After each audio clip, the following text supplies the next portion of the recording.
Hello and welcome to my video, the Enochian calendar explained. Well, maybe. Today I'm going to discuss Enoch chapters 72 through 82 and what my interpretation of how most of this reads. I know you can find online plenty of YouTube videos and plenty of articles as to the quote-unquote Enochian solar lunar calendar.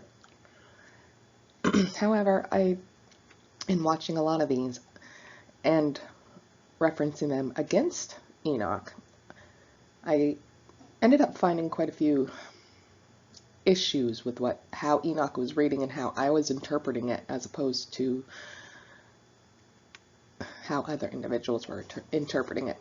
So I set out on my journey about 2 years ago and did an in-depth study, in-depth research on what in the world are you trying to tell us, Enoch?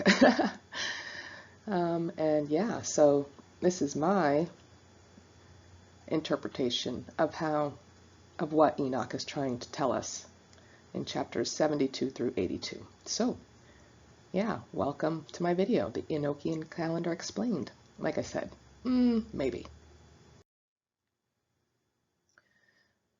As I'm making my journey through this, I had a question for myself. First of all, I was like, why do people keep calling it Enoch's calendar, the Enochian calendar? This does not sound like, I don't think Enoch would just make this stuff up on his own. So there's got to be, something up with it. I never thought of it as Enoch's calendar. I always thought of it as our Creator's calendar, the one true God. And with that, and looking at it that way, I've kind of figured out, my hypothesis, I suppose, as to why I feel folks haven't quite figured it out yet. Don't get me wrong, their interpretations are really good on some aspects of Enoch in specific verses. However, I realize that they are leaving quite a few of the verses in the same chapter out, so they seem to be skipping over swaths of information, great chunks of information in a lot of the chapters, and mainly focusing on a few key words or a few key descriptions. And I realize, I think that they're doing this because, first off, Enoch was a man, obviously, and we are men, obviously, and men err, obviously. We're not perfect by any stretch of the imagination. And, well, if people can't figure out what Enoch's saying and it doesn't line up to what we're witnessing on the ground, then I suppose, hey, all's good, because Enoch, like I said, is a man and we're men. So men err, men aren't perfect. So, hey, yeah, let's just call it Enoch's calendar, because if we can't figure out what he's saying correctly and make it look like make it work, so to say, then it's, all good. Because we know that if it was truly the Creator's calendar, if it was truly, an impartation to him from the angels, then everything Enoch is saying would fall into place, bam, bam, bam, bam, and it would line up, and it would flow, and it would just have, I don't know, order and pattern, I suppose. So I think that's why people call it the Enochian calendar. Because they have really yet to figure out the order and the pattern to what Enoch is saying.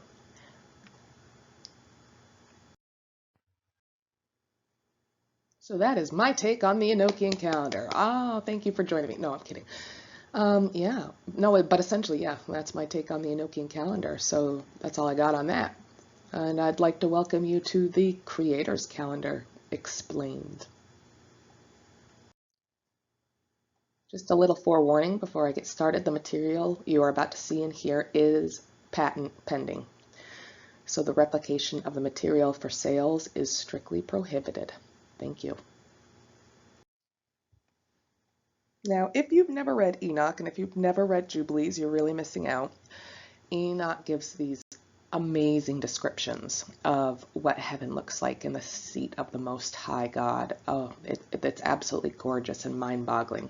Jubilees, don't get me wrong, it's still good, but it's a bit more dry, because if you don't understand, again, the order and the pattern to the Jubilees, what a Jubilee is, the sevens in the 7 years, and all that good stuff, then you're really not going to grasp, and it's just going to sound like a bunch of words. And he went forth, in the 3rd year of the 12th Jubilee on the 9th month, blah, blah, blah. You're like, huh? When did he go forth? Was it January, December, October? So unless you understand Jubilees, patterns of how they figure a year and how they figure a 7-year period, a Jubilee, and then, or a Sabbath year, sorry, and then how they figure the, 50th Jubilee type of thing, you are kind of a little lost, and Jubilee can be a little dry and boring, like I said. However, with that, if you make sure you understand what they're talking about as far as years and months and days and that type of thing, it's pretty neat how it all lays out. But if you've never read them, I suggest that you do, because a lot of people fail to realize that actually Enoch and Jubilee are quoted throughout the rest of the Bible. They've never actually read the books, so they don't realize that a certain prophet or, a certain king or whoever it may be, is actually quoting from Enoch or Jubilee. So if you've never read them, I suggest you download a copy or pick up a copy or whatnot. And they're just awesome background information, so to say, to have that kind of fill in some blanks along the way of missing portions, or what I would feel would be a missing portion of, the Bible. For instance, you're like, if you just read the 66 canonized, you go from Adam and Eve having, once they have Seth, and then you're like, okay, well, suddenly they've got 2 boys, and then all of a sudden these 2 boys have, they're producing children of their own. Well, how is that? You're like, what's mom doing? What's Eve doing? But then you realize, if you read the extra biblical texts, that Eve, in fact, did have, daughters, multiple daughters. She had more than the 3 children that are described in basically, the Torah portion, or Genesis, actually. So if you don't read the extra biblical text, you kind of get a little confused as to how in the heck did Cain and Seth end up having kids, type of thing. But along with that, they also, Jubilees 6 has a prophecy that some might glance over even if they do read the book, all right? So I'm not going to read the entirety here. You can do that on your own if you like. However, I'm just going to point out a few things. And command you, the children of Israel, that they observe the years according to the reckoning, 364 days. And these will constitute a complete year, and they will not disturb them from its days and from its feasts, for everything will fall out in them according to their testimony. All right, and then we're going to skip down to, for I know, and from henceforth will I declare unto you, and it is not of my own devising, for the CEPHER lies written before me, and on the heavenly tablets the division of days is ordained, lest they forget the feasts of the covenant and walk according to the feasts of the other nations, after their error and after their ignorance. For there will be those who assuredly make observations of the moon, and how it disturbs the seasons and comes in from year to year 10 days too soon. For this reason the years will come upon them, and they will disturb the order, and make an abominable day the day of testimony, and an unclean day a feast day. And they will confound all the days, the holy with the unclean, and the unclean with the holy. For they will go wrong as to the months, and Sabbaths, and feasts, and Jubilees. So Jubilee 6 there, 32 through 37, basically prophesies what we're experiencing today, and what I believe we've been experiencing for at least 2,000 years, maybe a little more. So before we really get into this, there's a couple of things I feel we need to point out, and that's the difference between the current Gregorian calendar and the Creator's calendar. By now, I hope most of y'all know that, You know, we have 365 days every year, except for obviously, you know, on those pesky little leap years, we have 366, versus the explicit 364 days described both in Jubilee and Enoch. The current Gregorian calendar claims that they have 13 weeks per season. However, the Creator's calendar actually shows you and counts out and proves that yes, there are 13 weeks per season. And I say they claim 13 weeks a season because if you do the count on a Gregorian calendar for the solstices and equinoxes, you usually get a or the seasons and such, you usually get between a 90 and a 92 day count per season, just depending. Every once in a while you might have a 91 or something, but usually the numbers are off. So if those numbers are off, it's not 13 weeks on the dot. However, there are 91 days per season on the Creator's calendar. Each does have 52 weeks in a year. However, obviously with the addition of a couple of days here and there, our current Gregorian calendar has, you know, 52 point, you know, whatever, 1 day, 2 day, 3 day, however it may be, as opposed to the Creator's calendar, which is 52 weeks spot on. Secularly, and we believe and we practice, you know, the new day begins at midnight. We go to bed at 9, 10, 11 o'clock or whatever. Then the clock strikes 0001, and it went from, I don't know, the 21st of August to the 22nd of August magically while we were in bed sleeping. However, if you follow any biblical calendars or even the Torah or whatnot, you know that the next day begins when the sun sets in the evening. Because first there was evening and then there was morning, and it was day 1. The new moons do slide every 10 days on the current Gregorian calendar. You'll notice that, for instance, this year, they claim the new moon fell on the 5th of April, and next year it's supposed to fall around the 25th of April, and last year it fell around the 15th of April. So there is a 10-day slide in that new moon. Jubilee. However, if you actually lay out what Enoch is saying in 72 through 82, you will notice that there is no slide of the new moon. Not a single day.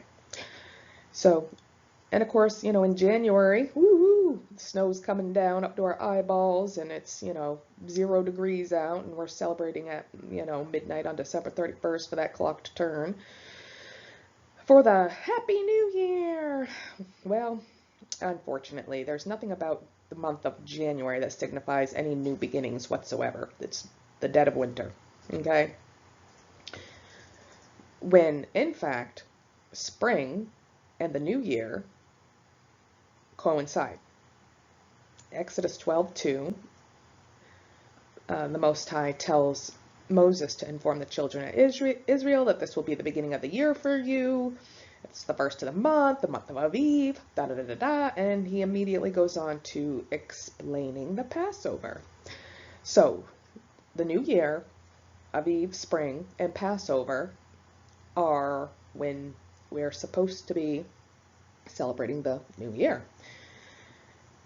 Most of you don't really realize this. Well, you might here and there, but I don't know. You don't pay much attention because it's just been indoctrinated and ingrained into us. But the vast majority of the months have either too many or too few days actually given to them. You're like, no, they don't. If it's January 31st, it's January 31st. There's no January 32nd or January, and you wake up January 31st, you go to bed that night, and magically it's February 1st the next day.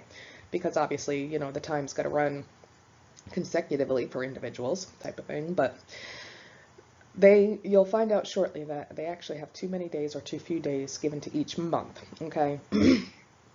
Now, versus the Creator's calendar, where every month has 30 days, with the exception of months 3, 6, 9, and 12. Granted, yes, they still have 30 days, however, but they have 31 days, actually, so they, in those specific 4 months.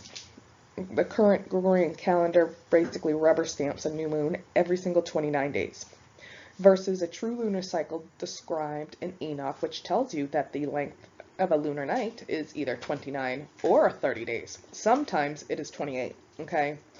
It does have periods of 28.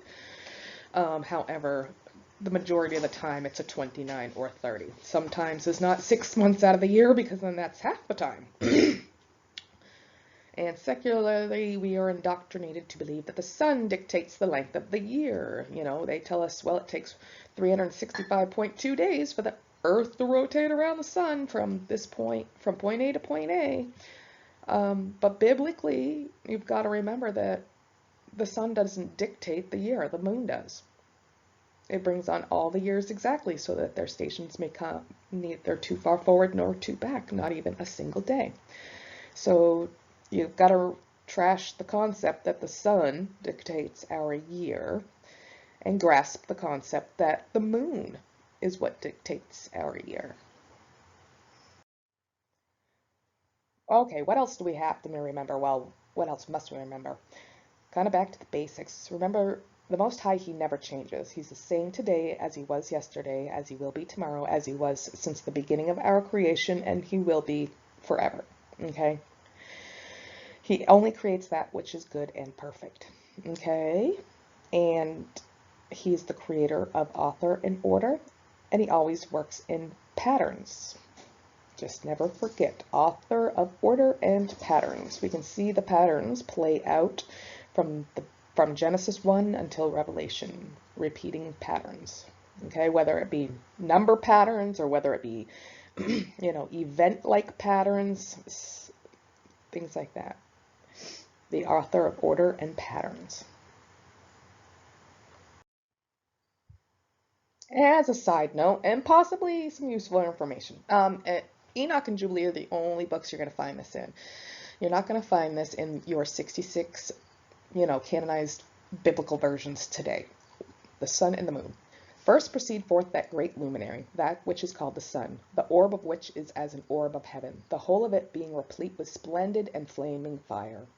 After this I beheld another law of an inferior luminary, the name of which is the moon, and the orb of which is the orb of heaven. All right, when you are trying to do, you know, your home experiments of the moon with your tennis ball and your, you know, your lights and your flashlight and casting your shadows and blah, blah, blah, blah, to see how does this work, so to say, you're going to need to throw out the tennis ball. Jubilee and Enoch both refer to the moon and the sun as orbs. What is an orb? The best example I can give you is think of a crystal ball. This is why in the quote-unquote northern hemisphere, we see one image of the moon, while in the southern, they see the reverse, okay? It is an orb. It's translucent or semi-opaque, or, you know, I don't know specifically, but it's an orb. It's not solid. It is not a solid chunk of rock or of any other, you know, thing that we could possibly think of as far as being here on Earth. An orb. And here is why I am in 100% belief that this is one of our least, you know, most glanced over words if you read these two books, orb. Because what happens when you look through a glass orb at an image? The image you are looking at is then reversed. And you can see both up and down, or side and side, or however it may be, okay? So the quote-unquote dark side of the moon is actually pointed at Australia. Well, technically it's not a dark side at all, because it's the whole side. You've seen the whole glorious creation that he put there. It's absolutely mind-blowing and boggling when you think of it and see it this way. The moon is an orb.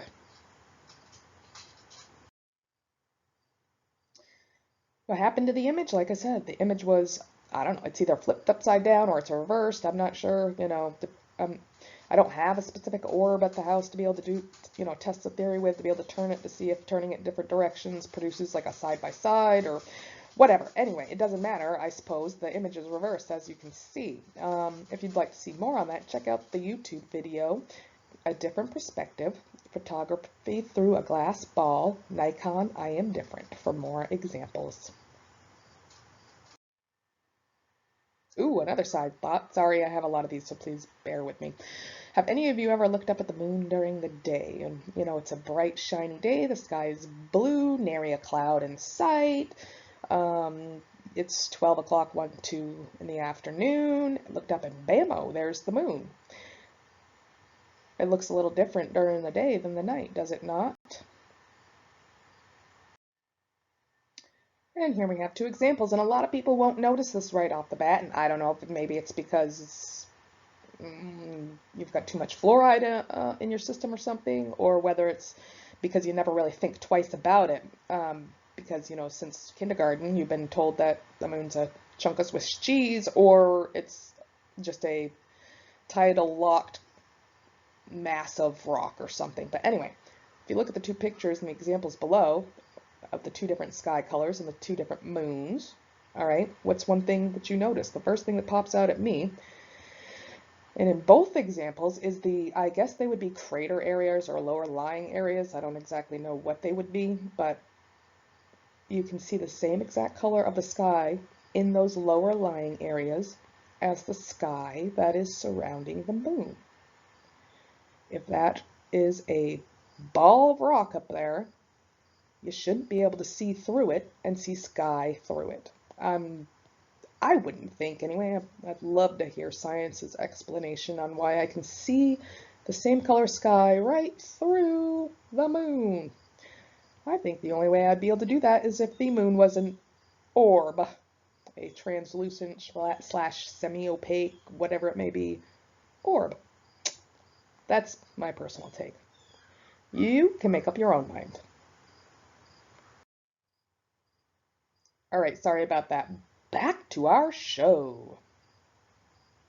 Okay. Okay, so what do we got to do first here?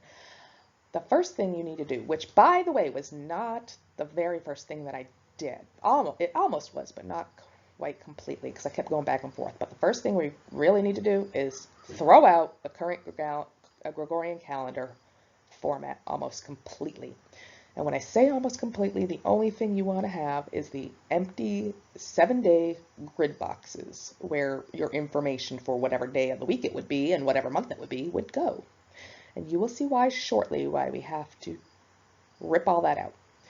One of the things that I find most frustrating when watching everybody else's videos and takes on, you know, Enoch and the Enochian calendar is they're trying to cram our creator's calendar into their man-made boxes, literally.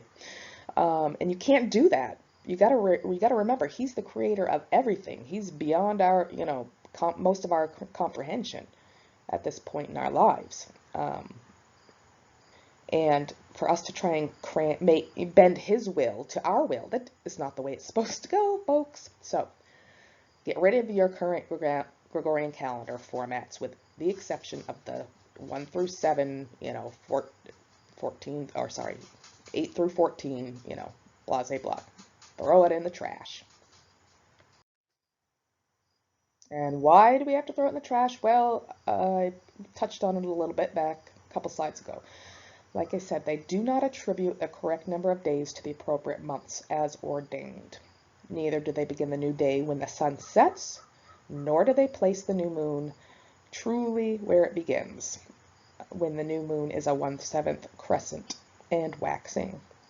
And they don't place it where it truly begins because they do not accurately calculate a correct monthly lunar cycle length.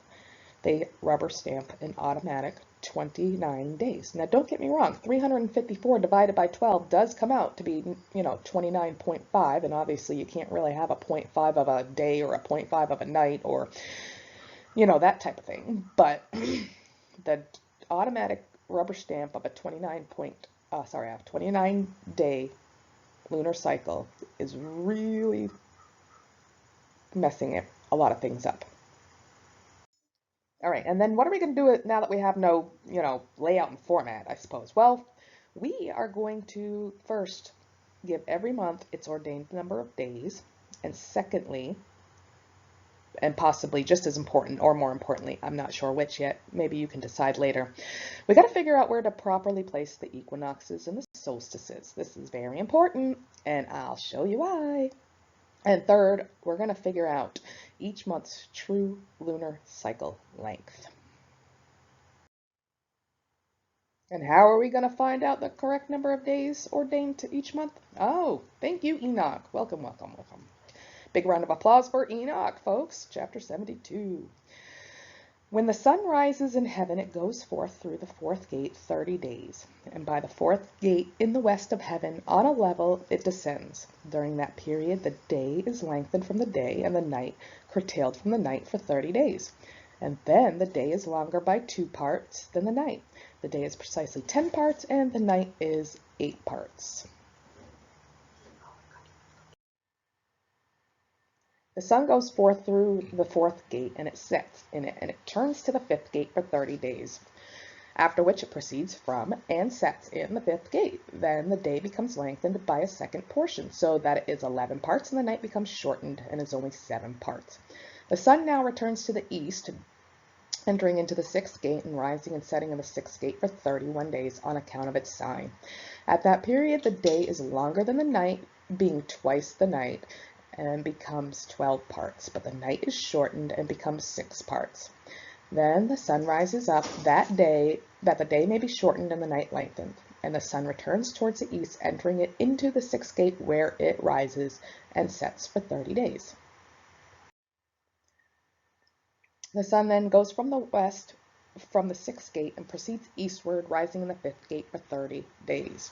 And it rises in the fourth gate for 31 days on account of its sign. The day is made equal with the night, and being equal with it, the night becomes 9 parts and the day becomes 9 parts. Equal, like an equinox.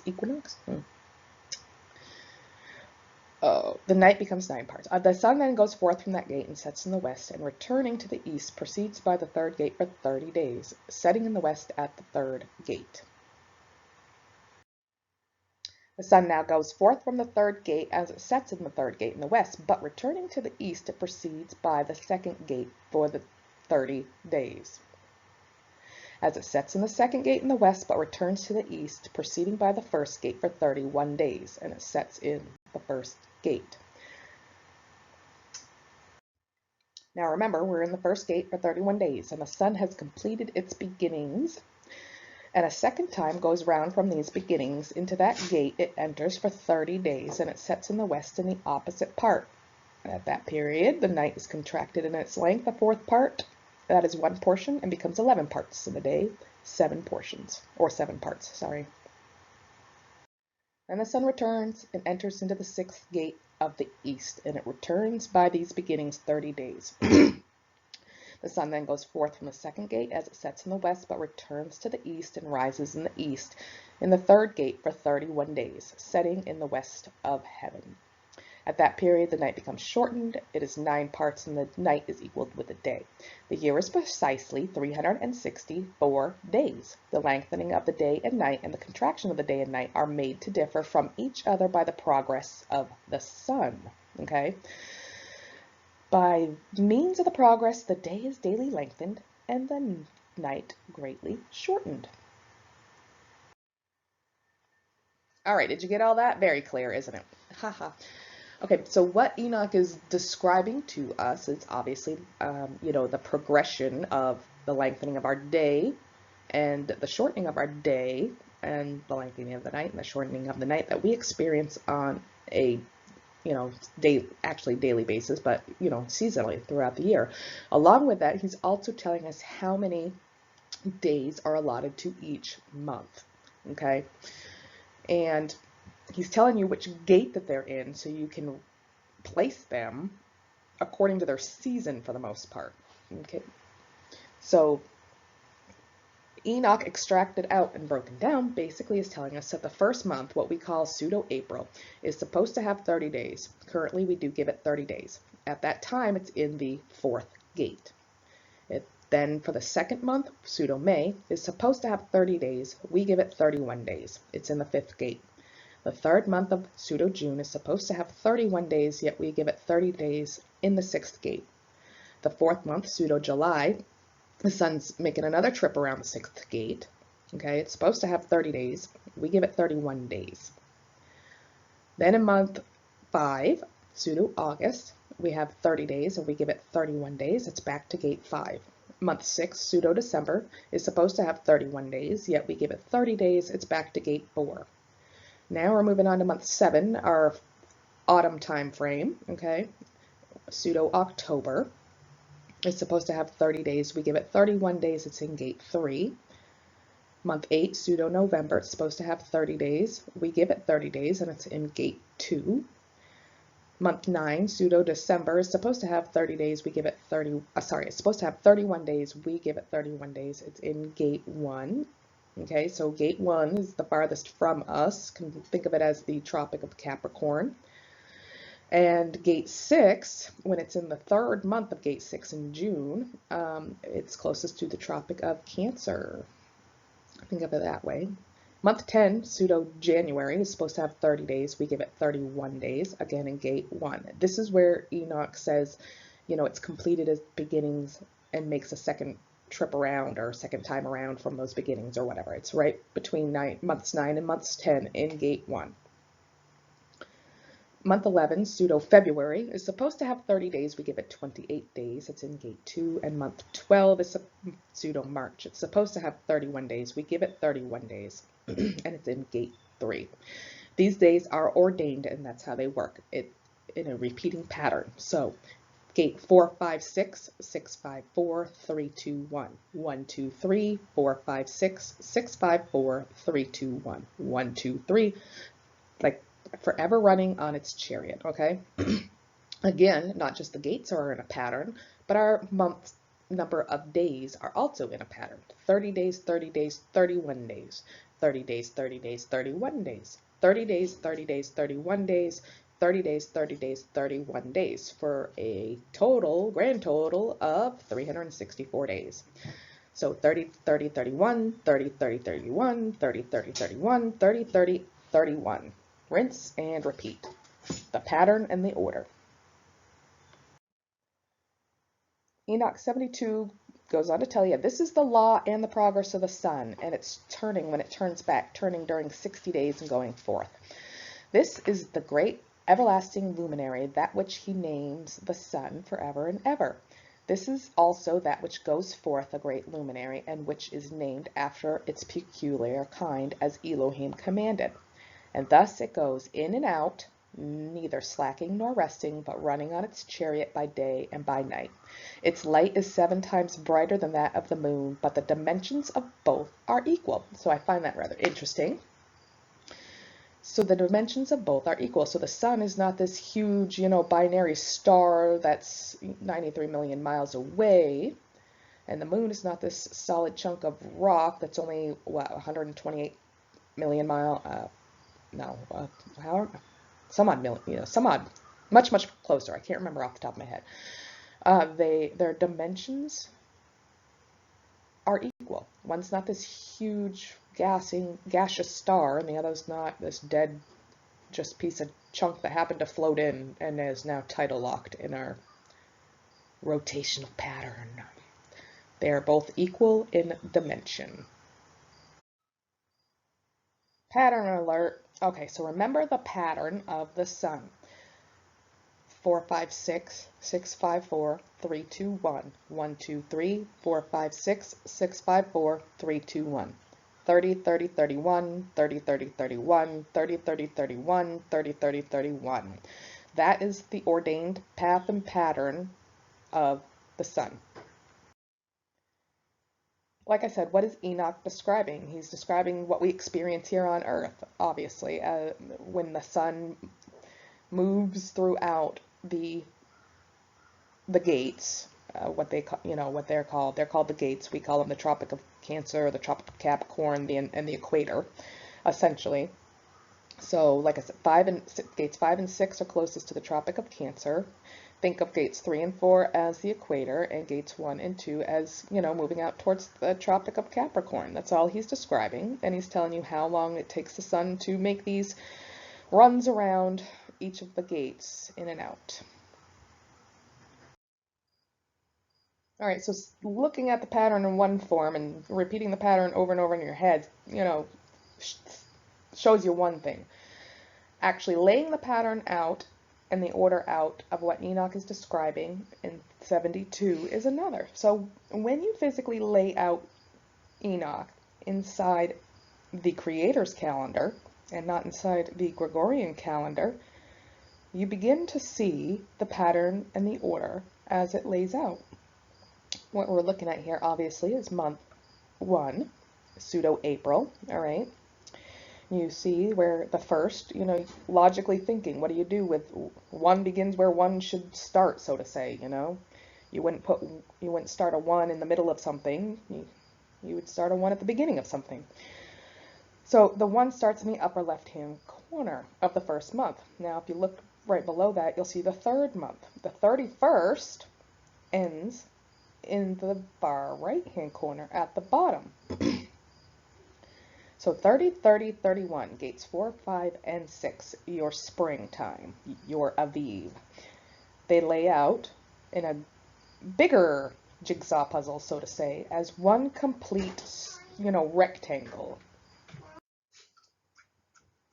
Okay, so the order and the pattern of the gates and of the days looks like it's got order and pattern on, obviously that aspect of it. But when you actually put it into a calendar, the order and the pattern really pops out. Obviously, you'd begin the 1 where most people would begin the 1, as I said. And you would end the 31, the very last day. If you put the 3 months together, the total 91 days, the total 13 weeks of spring, you can see that it makes one solid calendar in and itself. It starts in the upper left-hand corner and it ends in the lower right-hand corner. So there's not a block left unfilled, so to say. The calendar does look different to you than what you're used to looking, because obviously I had to rip everything out from the Gregorian format.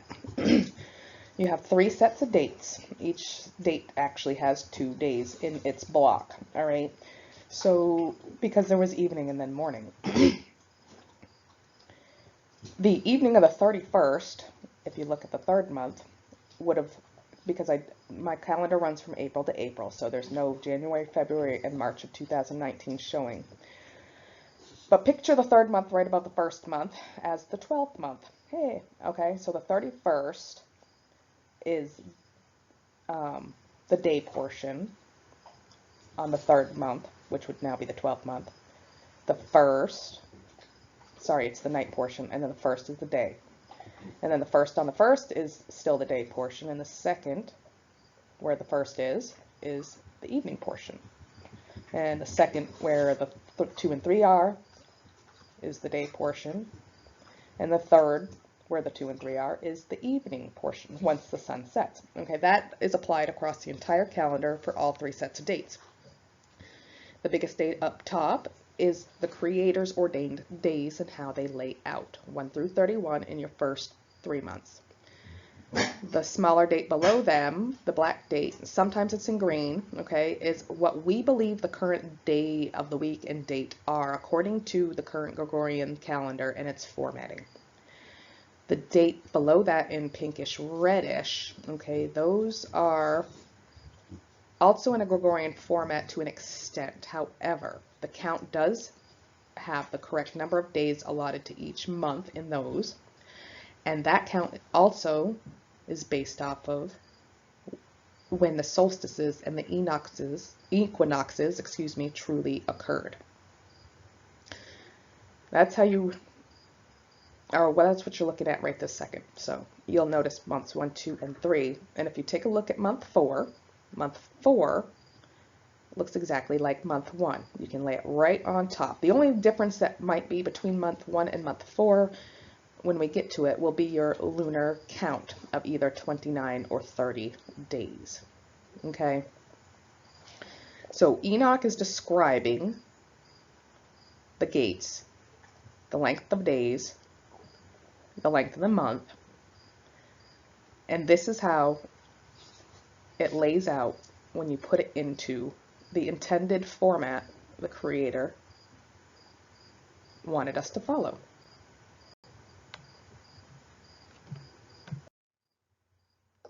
Continuing on to months 4, 5, 6, 7, and 8. pseudo-August, pseudo-September, pseudo-October, and pseudo-November.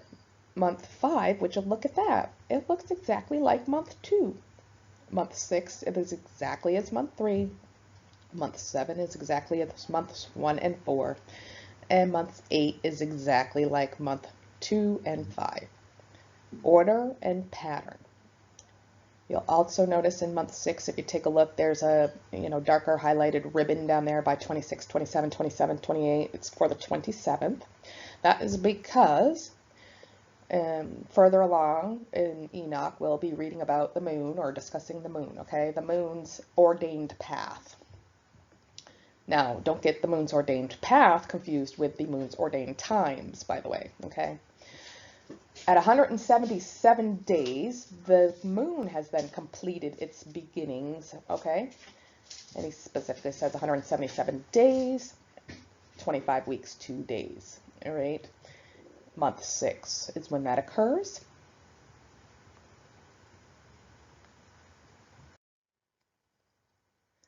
And finally, we have month 9, 10, 11, and 12, pseudo-December, pseudo-January, pseudo-February, and pseudo-March. Month 9, exactly the same layout and format as 3 and 6 and 12. Month 10 looks exactly like 1, 4, and 7, and month 11 looks exactly like 2, 5, and 8. Repeating ordered pattern. Remember, he works in patterns, and he's the author of order. Another way to look at it is simply like this. Every season replicates the one before and after it. So you can take spring and lay it right on top of summer, and lay those right on top of fall, and lay those right on top of winter. 1, 2, 3, 4, 5, 6, 7, 8, 9, 10, 11, 12. Exactly the same order and pattern for the 3-month periods. Months 1, 4, 7, and 10 are exactly the same, 30 days, starting in the upper left-hand corner with your 1s. 2, 5, 8, and 11, exactly the same, 30 days, following wherever 30 left off. I think it's a pseudo-Monday where 30 leaves off, maybe a pseudo-Tuesday where 30 leaves off on the first, month. And then months 3, 6, 9, and 12 are exactly the same, and they complete a larger grid box, and then in of themselves, once the first 3 months and the second 3 months and the third 3 months and the fourth 3 months are placed together. All right, so please excuse my background noise. I've relocated outdoors for now because it is a gorgeous morning, so you're gonna hear the crows and the peepers and the wind blowing. Aside from that, did you see the pattern? I hope so. All right, so now that we have laid out a 12-month period according to Enoch, 364 days, 7 days per week, 52 weeks a year, 4 seasons, 13 weeks apiece, each 91 days in a nice little organized pattern. What are we going to do next? Well, next we're going to determine when the solstices and the equinoxes truly occurred, because contrary to popular mainstream belief, they do not occur on March 18 through 21, or June 20 through 21, or September 20 to 21, or December 20 to 21. If we search the actual time charts, you will find that the longest days of the year and the shortest days of the year and the equal days of the year do not fall on the dates that you will get if you Google the answer. And where are we going to find this information? Well, the most reliable source that we could probably find, unfortunately. Thank you, U.S. Navy. Doo-doo-doo. I'm not too big on the old government stuff and all, but the Navy has the sunrise and sunset and moonrise and moonset charts of when the sun rises and the moon rises every single day, every single year, and you can actually search back about 200 or 300 years and search forward for like another 400 years or something. So you can go to the Navy's website, or type in sunrise, moonrise, sunset, moonset, whatever you want to, for 1 year, and look for the only thing that populates that it says Navy on it, and click that. And you can, see when the sun's going to rise in 2065 or when the sun rose in 1803. Okay. So thank you, Navy, for at least doing that, I suppose. Because if you are trying to search, if you've got an app or if you're trying to Google it, you're not going to get any exact times. You're going to get the March, the June, the September, the December 20s through 21s, 18 through 21s, And you're also going to get a rubber stamped 29-day count for your lunar cycle lengths. And if you look here, the longest day of the year occurred July 2nd. So from there, all we need to do is count out 91 days, 91 days, and 91 days, because there is order and pattern to our Creator's calendar. And then you can locate October 2nd and January 2nd, and then rinse and repeat 91 days all the way through, okay?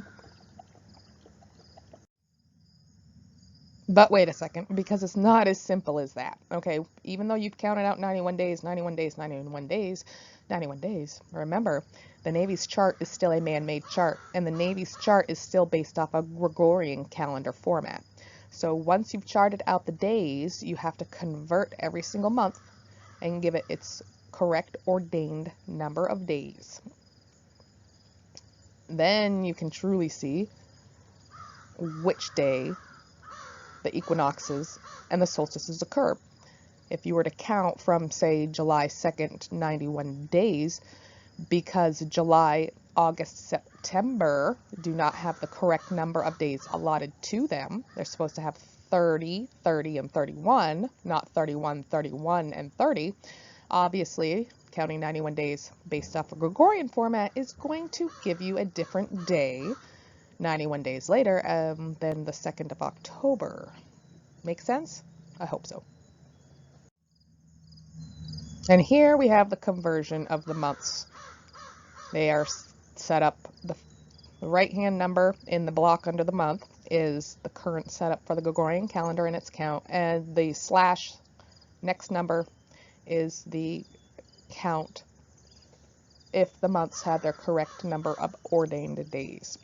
And of course, you can see in the far right-hand picture, I've got, different colors. Red, too many days.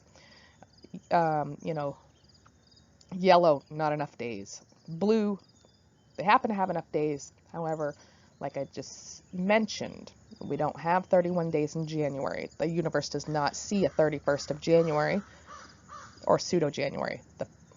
So 31st of January in the universe is technically February 1st. So now what? Well, as we know from reading Enoch, okay, he mentions while, the sun moves to the 6th gate from the 4th, 30 days, 5th, 30 days, to the 6th gate for 31 days. Around the 6th gate again for 30 days, to the 5th gate for 30 days, back to the 4th gate for 31 days. To the 3rd gate for 30 days, to the 2nd gate for 30 days, to the 1st gate for 31 days, where it completes its beginnings and starts again. 1st gate, 30 days, 2nd gate, 30 days, 31 days. 91 days in a season. What do we do with that extra day? Well, those extra days are ordained to the leaders of the classes of thousands, okay? Meaning the ones are your seasonal equinoxes or your seasonal solstices as we know them.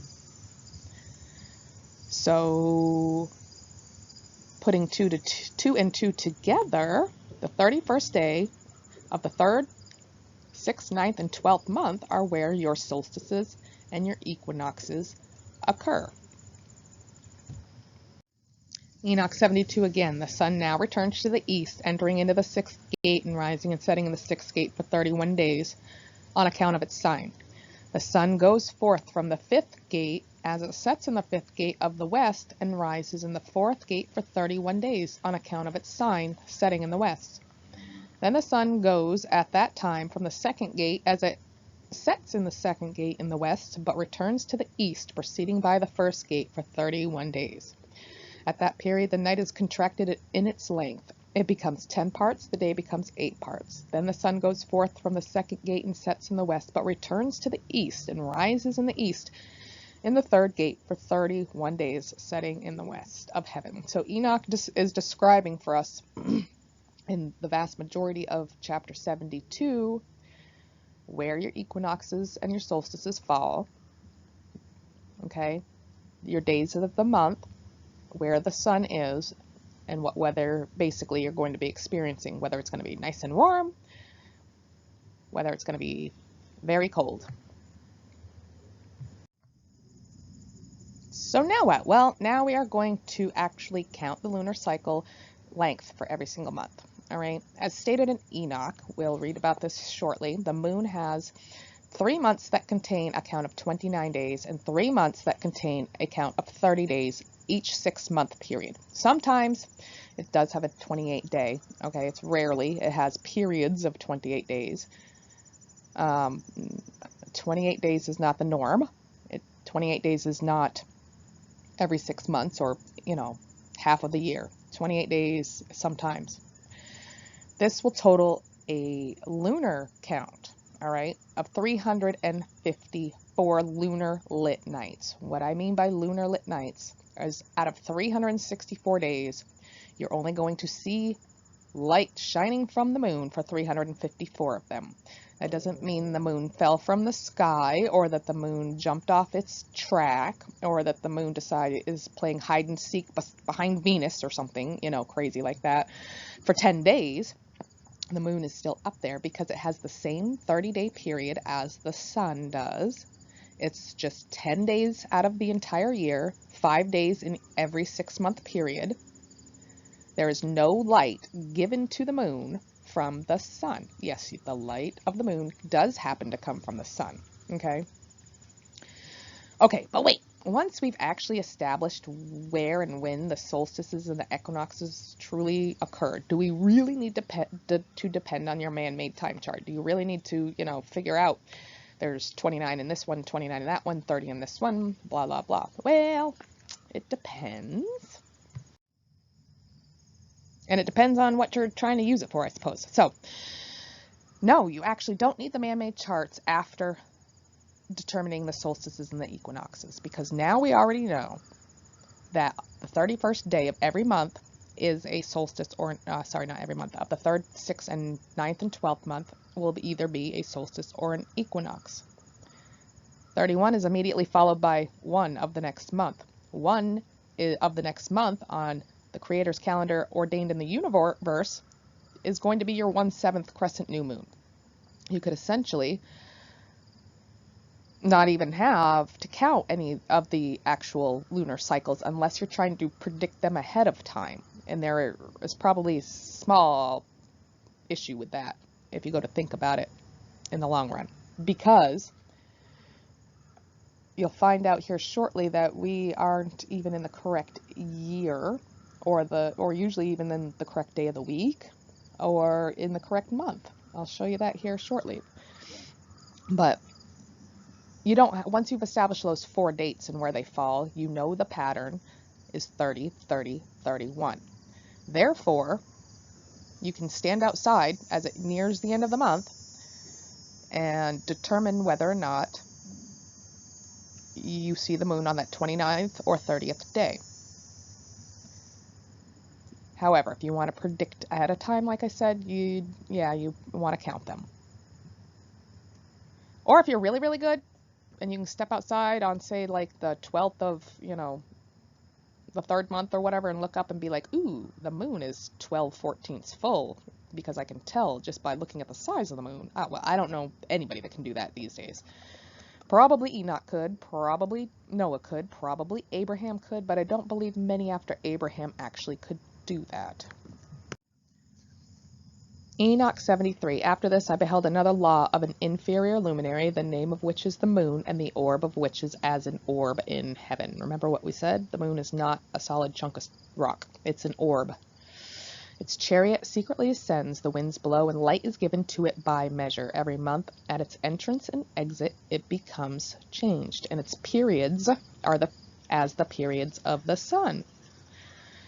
When the moon is full, its light is a seventh portion from that of the light of the sun. And we already just told, we already covered the verse that says the sun is 7 times brighter than the moon, and the verse where the dimensions of each are equal. And there is another verse in Enoch that actually says the periods of the sun are 30 days. Okay, and this here is another verse that tells you the periods are the same periods as the sun. So 30 days for the moon. Remember that, 30 days, not 28, not 29, 30 days.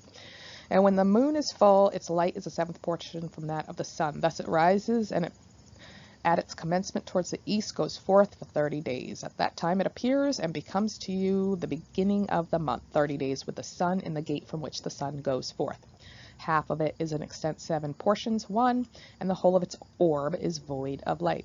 So the whole of its orb is void of light, except for a 7th portion out of the 14 portions of light. And in the day it receives a 7th portion, or half of its light is by 7s, by 1 portion, and by the half it sets with the sun. And when the sun rises, the moon rises with it, receiving half a portion of light on that night when it commences its periods. Previously to the day of the month, the moon sets with the sun. Very important. Previously to the day of the month, the moon sets with the sun. It doesn't say the day before the day of the month, the moon sets with the sun. Previously. Previously could be 1 day, 2 days, 3 days. It's just previously, before it. He doesn't say 1 day, 2 days, or 3 days, or 0 days. He says previously. So we have a little play, so to say. And on that night it is dark 14 portions, that is, but half. And it rises on that day with a 1/7 portion precisely, and in its progress declines from the rising sun. During the remainder of its period, its light increases to 14 portions. Okay, so what is Enoch trying to tell us in chapter 73? Basically, the light of the moon increases by 1/7 portion every single night, or decreases by 1/7 portion every single night, just depending on if it's waxing or waning, and if it's after or before the 15th. All right. So 1/7, it gets 1/7 of light every single day, every single night, for a total out of 14. So day 1, the moon's going to get 1/7 of light. It's going to be 1/7 full, but it's also 1/14. Day 2, it's going to get its second 1/7 of light, so 2/7, or 2/14. Day 3, 3/14. Day 4, 4/14. Day 5, 5/14. Okay? An ordered pattern. It gets 1/7, 1/7 every night, or loses 1/7 every night, up to 14. It's complete at 14. However, day 15 is the full moon. Okay? And then it works its way backwards. Day 16, it's going to lose 1/7 portion, back to 14/14. Day 17, it's going to lose its second 1/7, so now 2/7 portion. Now we're down to 13/14. All right, so if you're really, really good at reading the 1/7 portions that are either put into or taken from the moon, or lost, or whatever you want to call them, and you look out and oh, well, it's a 3/14 waning moon. I know today is the 27th day of whatever. Well, you are good. All right. Much better than I am. But just remember this, all right? The moon has its ordained path also, all right? The ordained path of the moon is 7 days in the 4th gate, 8 days in the 6th, 7 days, 7 days. So it goes forth from the 4th gate for 7 days. It's in the 6th gate, 8 days. It goes back to the 4th gate, taking 7, then it's in the 4th, gate for 7. The pattern, 30, 30, 30, 29, 29, 29, for a total of 177 lunar lit nights. Okay, you're going to have 5 nights, so you're not going to see the moon in the sky. It's going to be a dark moon in 6 months, for a total of 354 lunar lit nights in a 12-month period. 10 less nights that you're going to see the moon in the sky. And keep in mind, this 30, 30, 30, 29, 29, 29 does not need to fall in that exact pattern or that exact order either. It can be 30, 29, 30, 29, 30, 29, or it can be 30, 30, 29, 29, 29, 30. As long as you have a 6-month period with 330 nights and 329 nights for a total of 177, you're golden.